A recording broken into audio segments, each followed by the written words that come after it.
चीन में एक बड़ा विमान हादसा हुआ जिसमें 132 यात्रियों को ले जा रहा बोइंग 737 विमान क्रैश हो गया। इस हादसे में कितने लोगों की जान गई, इस बारे में कोई जानकारी नहीं मिली।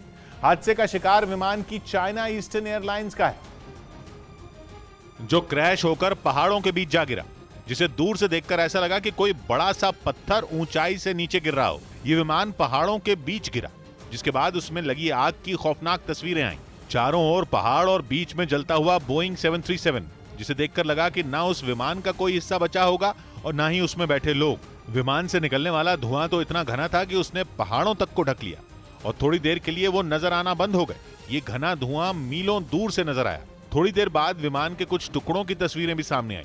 चीन की सरकार ने इस विमान हादसे की पुष्टि की और रेस्क्यू ऑपरेशन शुरू होने की जानकारी दी। कहा जा रहा है ये विमान सुबह दक्षिण पश्चिम चीन के यूनान प्रांत के कुनमिंग शहर के एयरपोर्ट से उड़ा। जानकारी मिली कि विमान करीब 29,000 फीट की ऊंचाई पर उड़ रहा था और इसे दोपहर 3 बजे चीन के ग्वांगझो पहुंचना था, लेकिन 1 घंटे पहले ही विमान क्रैश हो गया और करीब 29,000 फीट की ऊंचाई से विमान वुझोउ शहर के पास के पहाड़ों के बीच गिर गया और देखते ही देखते बोइंग 737 विमान जल गया। इस हादसे के बाद रेस्क्यू टीम हादसे की जगह पहुंची और राहत का काम शुरू हो गया। ये हादसा भयानक था, इसलिए रेस्क्यू ऑपरेशन के लिए लंबी चौड़ी टीम रवाना हुई, जो उन जंगलों में पहुंची जहां हादसा हुआ था। रेस्क्यू टीम के लोग कंधे पर राहत का सामान उठाकर गलियों से होकर गुजरे और हादसे वाली जगह पहुंचे। उनके हाथ विमान के कुछ टुकड़े लगे, जिसके बाद बचाव का काम और तेज हो गया।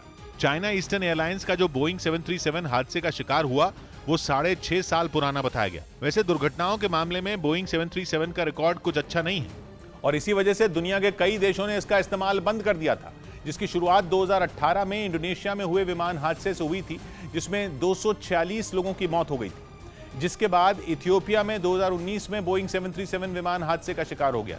इन दो घटनाओं के बाद कई देशों ने विमान के इस्तेमाल पर बैन लगा दिया, लेकिन चीन से पिछले साल दिसंबर में बोइंग 737 को फिर से उड़ान भरने की इजाजत दे दी थी, जिसके 3 महीने बाद ही यह हादसा हो गया और उसका बोइंग 737 विमान क्रैश हो गया।